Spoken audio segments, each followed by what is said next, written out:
சென்னையில் கனமழையால் ஏற்பட்ட வெள்ளம் வடிந்து வரும் நிலையில் பல்வேறு பகுதிகளில் குப்பைகள் குவிந்துள்ளதால் துர்நாற்றம் வீசுகிறது. 4 நாட்களுக்கு முன்னர் வெளுத்து வாங்கிய மழையால் சென்னை முழுவதும் வெள்ளம் சூழ்ந்து தனி தீவாக மாறியது. வீடுகளுக்குள் புகுந்த வெள்ளம் பொருட்கள் அனைத்தும் அடித்துச் சென்றது.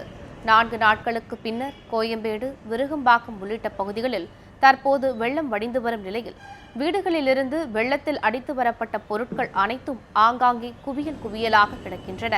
இதனால் நகரம் எங்கும் குப்பை கூளங்களாக காட்சியளிக்கின்றன. எலி, பூனை, நாய் போன்ற பிராணிகளும் செத்து கிடப்பதால் துர்நாற்றம் வீசுகிறது.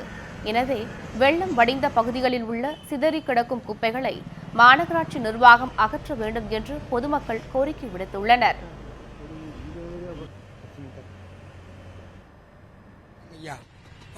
பழக்கடை வச்சிருக்கோம், ஆனால் போய் வர்றது ரொம்ப கஷ்டமா இருக்கு. தண்ணி, ஒரே தண்ணி, சேரு, மார்க்கெட்டுக்குள்ள உள்ள போனா திரும்பி வீட்டுக்கு வருவோமா சந்தேகத்தில் போயிட்டு கிடக்குறாங்க. எனக்கு வயசு 67 ஆச்சு. கொடையை வச்சு நடந்து போயிட்டே இருக்கேன்.